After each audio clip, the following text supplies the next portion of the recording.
Good morning, my dear children. Today we will start third chapter from your history, the Delhi Sultans. In chapter 2, we saw that regions like the Kaveri Delta became the center of large kingdoms. Did you notice that there was no mention of a kingdom with Delhi as its capital? That was because Delhi became an important city only in the 12th century. So before this, Delhi was not given much importance. So from this, from chapter 2, you must have understood this thing. Take a look at table 1. Delhi first became the capital of a kingdom under the Tomars Rajput, who were defeated in the middle of 12th century by Chauhans, also referred to as Chahmanas of Ajmer. It was under the Tomars and Chauhans that Delhi became an important commercial center. Many rich Jain merchants lived in the city and constructed several temples. Coins minted here, called Dehliwal, had wide circulation. So you can see it from table 1 that before this, Delhi was not given much importance. Under the Tomar Rajput, they made Delhi as the capital, and they were defeated by Chauhans or Chahmanas from Ajmer. Many Jain merchants lived in the city and constructed several temples. The transformation of Delhi into a capital that controlled vast areas of the subcontinent started with the foundation of the Delhi Sultanate in the beginning of 13th century. Take a look at table 1 again and identify the 5 dynasties that together made Delhi Sultanate. I will be explaining it to you, all the 5 dynasties. We will talk about it just after this page. The Delhi Sultans built many cities in the area that we now know as Delhi. Look at map 1 and locate Dehli-e-Kohna, Siri and Jahanpana. You can see it here. Dehli-e-Kohna, Firozshah Kotla, Firozabad, Tughlakabad, Adilabad.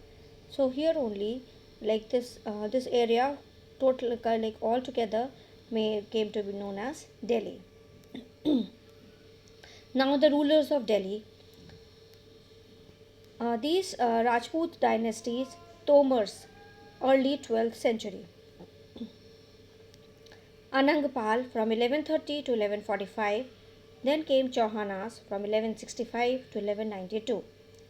So 1175 here you will be seeing that sorry, now there few names have not been given and there is some gap in the time period because the rulers who have not been mentioned here were not very important, so they have been skipped out.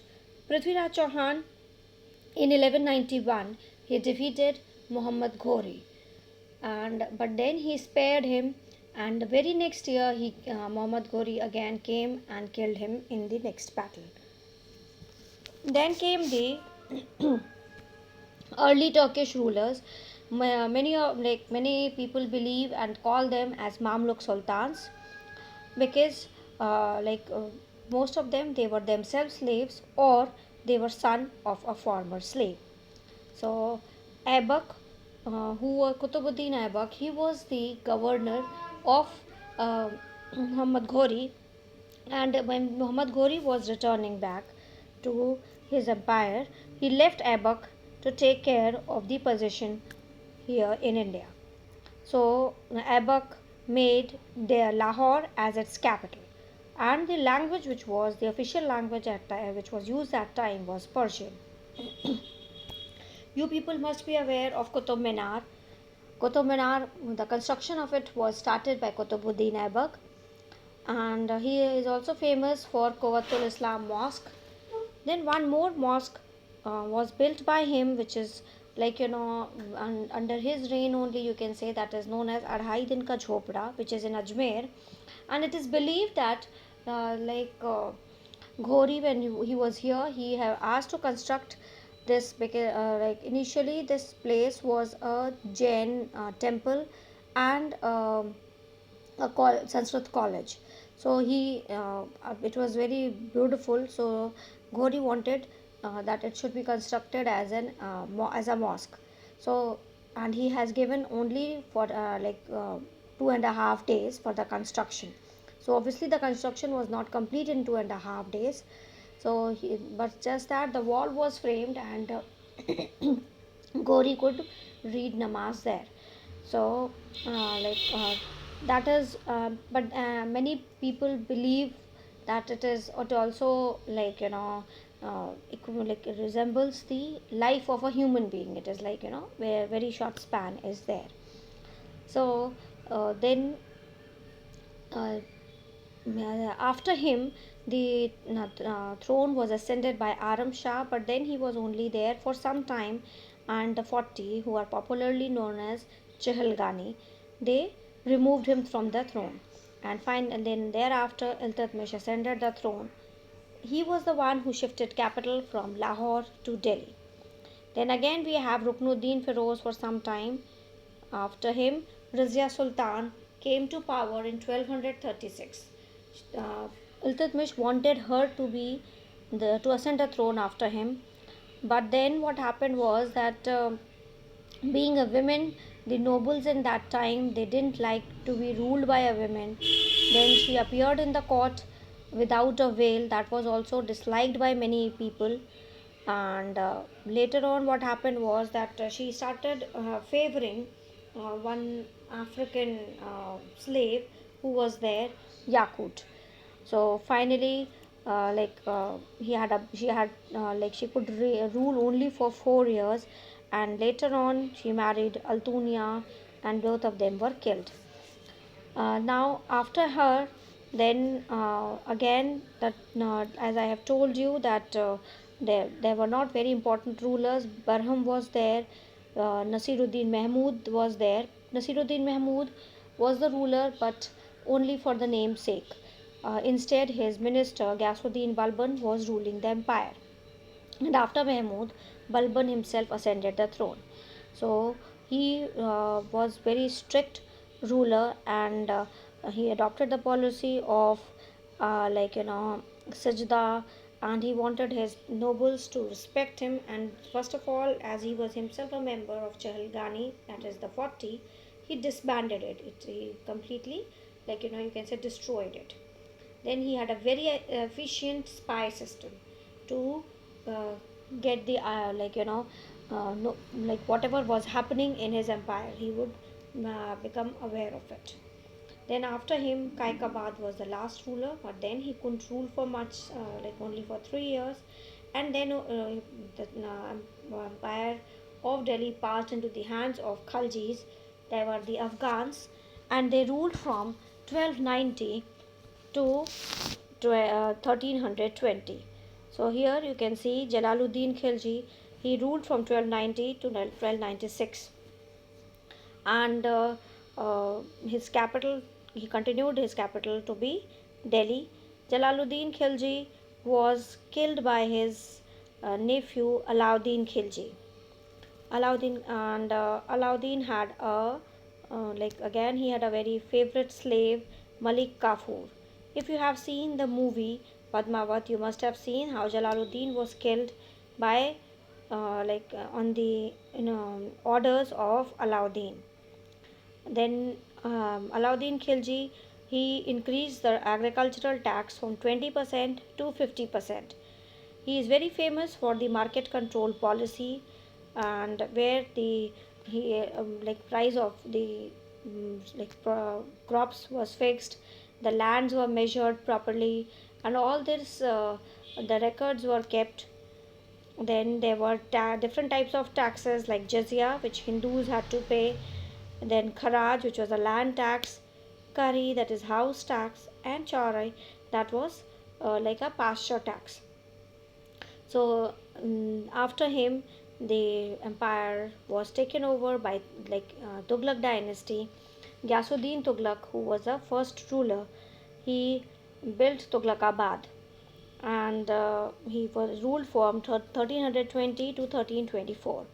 Then it is many historians believe that he was killed in Khushk. Khushk was a wooden structure which was built by Muhammad Tughlaq, because he had heard somebody, who had said, predicted that if he goes to Delhi, then his father Ghasuddin Tughlaq will get him killed. So instead, he thought of killing him himself, and therefore this was built, which was a wooden structure, and it is said that it was built without a foundation, and its design was such that it will collapse. And this is what happened. So Ghasuddin Tughlaq died with his favorite son there, and finally Muhammad bin Tughlaq took over. Now, Muhammad bin Tughlaq has been in, mm, very famous in history for different reasons. Some, consider him to be a foolish king for the reasons like he has got the he thought of transferring his capital from Delhi to Daulatabad, but then and he it is said that he forced anyone and everyone to leave the city. And obviously you can understand that in those days, when transportation was not so easy, so it would have been very difficult to move from one place to another. So but then later he realized his mistake, and again he asked them to come back, and in this process many people lost their life. Then there was a idea of token currency, in which people started minting coins at home, and so these things Muhammad bin Tughlaq had done. And now then he was after him, his nephew Firoz Shah became the ruler, and he is famous for the building up the irrigation canal at Yamuna and Ghagra river, and uh, then the second one at Yamuna and Satluj. So, children, we will be um, talking about Sayyid dynasty. There was not much, and when we talk about Lodi dynasty, Behlul Lodi and Ibrahim Lodi. Ibrahim Lodi was the last ruler, and it is said that Ibrahim Lodi was very cruel, and Behlul Lodi he thought that he thought of inviting Babur to attack India, and he presumed that, like all other invaders, he will come to the country, invade it, and then leave the country and so that Behlul Lodi can take over. And he has, like in wildest of his dreams, he had not thought that Babur would stay back and thought of establishing his own empire in our country. So with this, we will be this is the summary of the Delhi Sultanate, who ruled for 320 years approximately. And I hope you people must have understood about different rulers.